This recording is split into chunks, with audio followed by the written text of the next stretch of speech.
আমি খুশি হইতে পারছি না, কারণ আমি আর অয়ন একসাথে জেলে ছিলাম, কিন্তু জেল গেটে আসার পরে শুনতে পেলাম যে জামিন আমারটা হয়েছে, অয়নেরটা হয়নি। খুবই দুঃখজনক।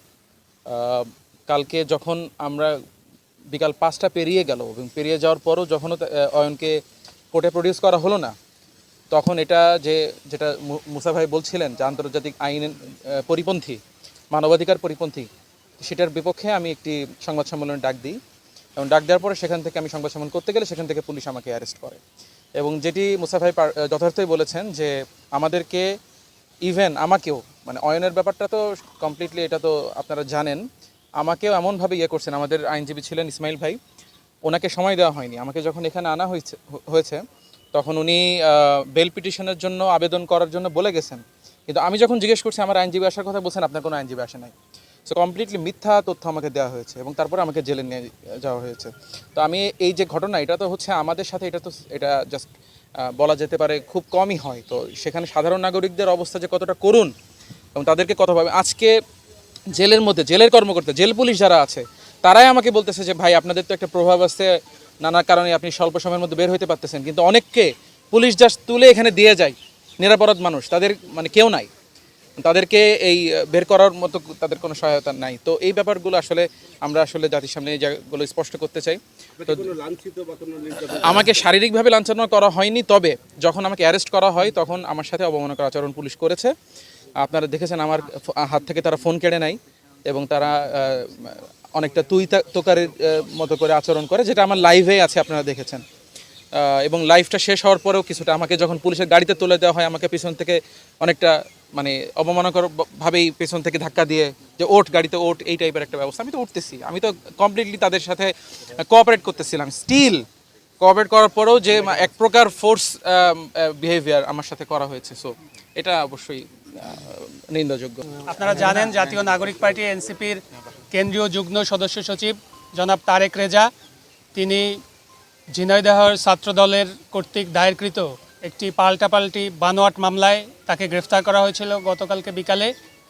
এবং এই মামলার অন্য আরেকজন আসামি জনাব অয়ন রহমান খান, তাকে যশোর থেকে তার অসুস্থ বাবার শিয়র থেকে তাকে ডিবি তুলে নিয়ে এসেছিল এবং তুলে নিয়ে আসার পরে লম্বা সময় তাকে গ্রেফতার করা হয়েছিল, এই কথাটি তারা স্বীকার করেনি। এবং গতকালকে আমরা যেটা দেখেছি খুবই অবাক করা ব্যাপার, এবং আন্তর্জাতিক হিউম্যান রাইটস আইনের পরিপন্থী এবং দেশীয় আইনের পরিপন্থী হিসেবে আমরা দেখেছি জনাব অয়ন রহমান খানকে যে সময়টাতে এবং যে প্রক্রিয়ায় আদালতে উপস্থাপন করা হয়েছিল ম্যাজিস্ট্রেটের কাছে, এবং একইভাবে জনাব তারেক রেজাকে যে সময়ে এবং যে প্রক্রিয়ায় ম্যাজিস্ট্রেটের কাছে উপস্থাপন করা হয়েছে, সেটি এমনভাবে ডিজাইন করা হয়েছে যাতে ওই সময়ে তিনি কোনো আইনজীবী তাকে রিপ্রেজেন্ট করতে না পারেন। এটির আমরা নিন্দা জানাচ্ছি, যে কারণে গতকালকেই আমাদের আইনজীবী যারা এখানে নিয়োজিত ছিলেন তারা জনাব তারেক রেজা এবং জনাব অয়ন রহমান খান তাদের পক্ষে জামিনের আবেদন করতে পারেননি। এছাড়াও আপনারা লাইভ টেলিকাস্টে দেখেছেন যে জনাব তারেক রেজাকে যখন গ্রেফতার করা হয় তখন যারা গ্রেফতারকারী কর্মকর্তা ছিলেন তারা তার সাথে অবমাননাকর আচরণ করেছেন এবং তাকে হেনস্থা করেছেন, যেটা কোনো নাগরিকের জন্যই একটি অসম্মানজনক ব্যাপার। আমরা একটি গণতান্ত্রিক এবং আইনের শাসনের রাষ্ট্র নির্মাণ করতে চাই, সেটির জন্য এই পদক্ষেপটিও আমরা নিন্দা জানাচ্ছি। এরপরে এই দুইজনের জন্যই, জনাব তারেক রেজা এবং জনাব অয়ন রহমান খান দুজনের জন্যই আজকে আমরা ম্যাজিস্ট্রেটের বরাবর তাদের জামিনের জন্য আবেদন করি, এবং শুনানি অনুষ্ঠিত হওয়ার পর বিজ্ঞ ম্যাজিস্ট্রেট শুধুমাত্র জনাব তারেক রেজার জামিনটি মঞ্জুর করেন এবং জনাব অয়ন রহমান খানের জামিনের আবেদনটি নামঞ্জুর করেন। আপনাদের আরও একটি তথ্য জানিয়ে রাখতে চাই, এই মামলায় আরও একজন আসামি জনাব আশিক, তাকেও আমরা জানতে পেরেছি, তাকেও গ্রেফতার করা হয়েছে ইতিমধ্যে, কিন্তু তাকে এখনও পর্যন্ত বিজ্ঞ আদালতে ম্যাজিস্ট্রেটের কাছে উপস্থাপন করা হয়নি। তা আমরা এটিও আশ্বস্ত করছি যে আমরা আশাবাদ রাখছি যে গতকালকে যে ঘটনাগুলো ঘটেছে জনাব তারেক রেজা এবং অয়ন রহমান খানের ক্ষেত্রে, যে প্রোডাকশনের সময় তাদেরকে আইনজীবী বঞ্চিত করা হয়েছে, এটি যেন না হয়।